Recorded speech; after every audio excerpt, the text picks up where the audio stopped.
नमस्कार, स्वागत है आप सभी का वाइबन बिहार झारखंड में। मैं हूं आपके साथ मुदिता। बिहार विधानसभा का सत्र खत्म हो चुका था और ऐसा लग रहा था कि शराबबंदी का मुद्दा भी अब ठंडा पड़ जाएगा, लेकिन राजनीति में मुद्दे कभी यूं ही नहीं मरते। उन्हें जिंदा रखने के लिए बस एक बयान काफी होता है और इस बार ये बयान आया है नीतीश कुमार के बेहद करीबी माने जाने वाले एक जेडीयू सांसद की तरफ से।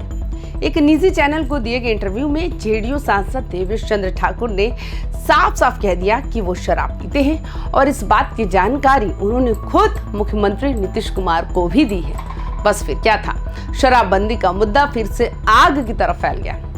लोग हैरान हैं, सवाल उठा रहे हैं और विपक्ष को नया हथियार मिल गया।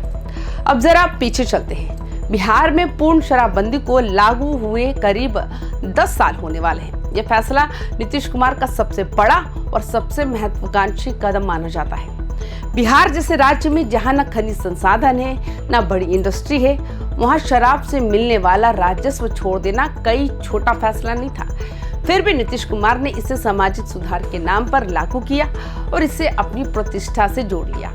लेकिन अब जब उनके ही दल के एक सीनियर सांसद खुलेआम ये कह दे कि वे बिहार के बाहर शराब पीते हैं, तो सवाल उठना लाजमी है। जनता पूछ रही है, अगर बाहर पीते हैं तो क्या अंदर नहीं पीते होंगे?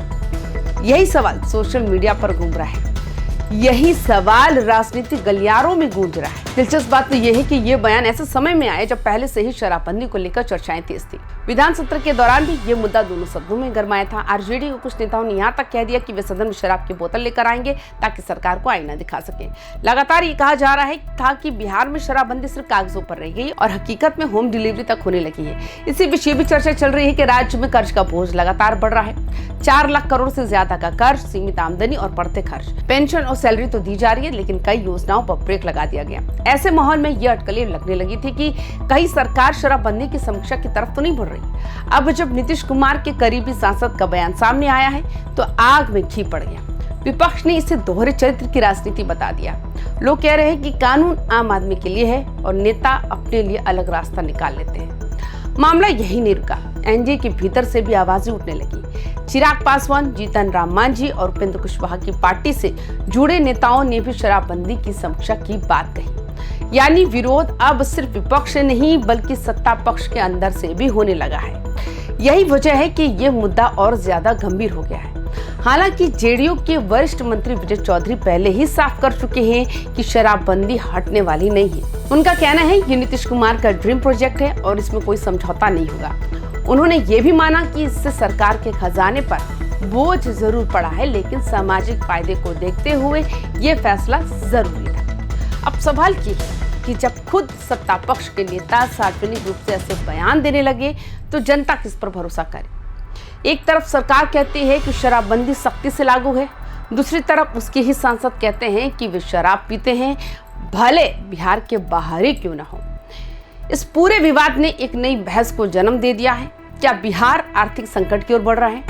क्या खाली होते खजाने को भरने के लिए शराबबंदी पर पुनर्विचार की जमीन की तैयारी की जा रही है? क्या ये सब एक सोची समझी रणनीति है ताकि माहौल बनाया जा सके?